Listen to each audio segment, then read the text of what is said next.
Do you think organic food produce should be the standard? Uh, do I personally think that? Yeah, I do. Yeah. Is it going to happen? Not in the short term. And I mean, yeah, it's important to give people choice. Jai, it's up to people to make their own decisions about what sort of food they want to eat, how well they want to be. That's a purely personal decision. Um, so yeah, I don't think you could ever end up with a situation where you would say, righto, well, the only way we're going to farm here is organic. I think it'd be great because I think if if we ever do get to a crisis of a situation where we can't feed our own people in our own country, it'll be because we've buggered up too much good farming land and it's just not producing anymore. And the land that will be producing food will be the organic land because the quality of its soil will be improving, whereas the others are declining.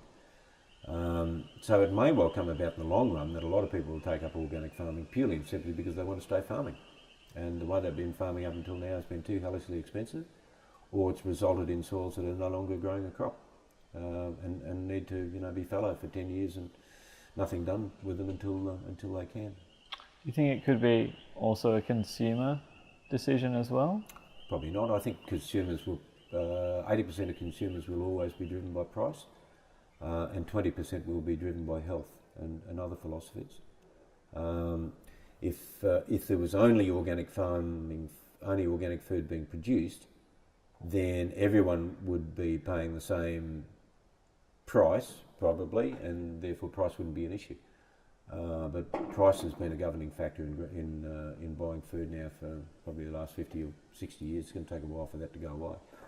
A famine will do it, of course. Good old famine.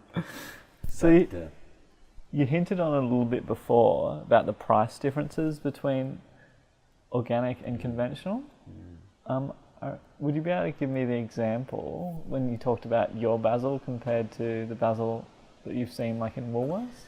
Yeah, well, it's interesting, because we often go into the supermarket and compare. We just want to make sure that we're getting our pricing about right. So, for example, we'll do a 150 gram bunch of basil and we'll sell it at the market for $2.50 and it'll be less than 24 hours old when we sell it.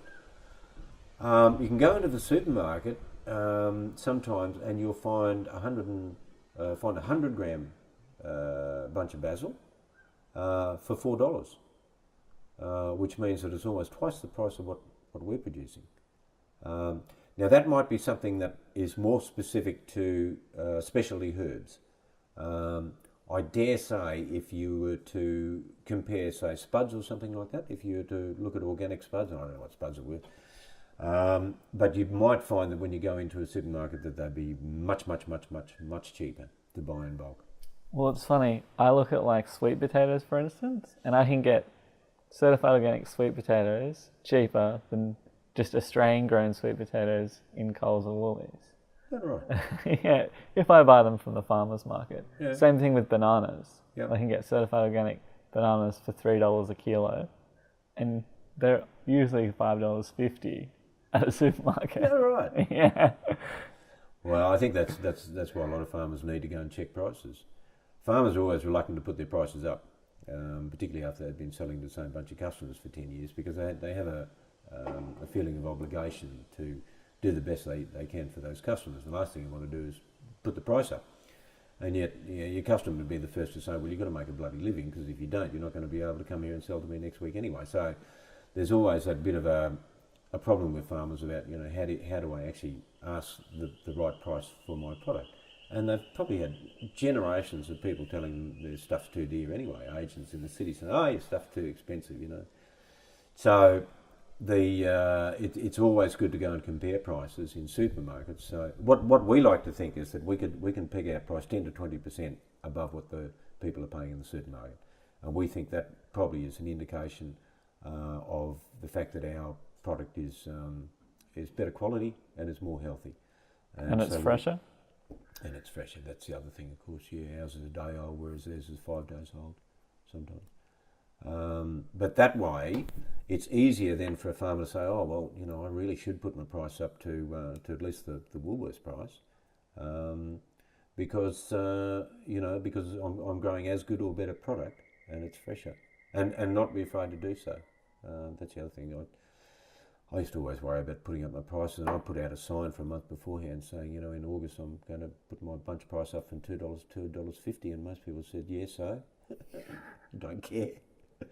And I said, oh, okay, so it's not.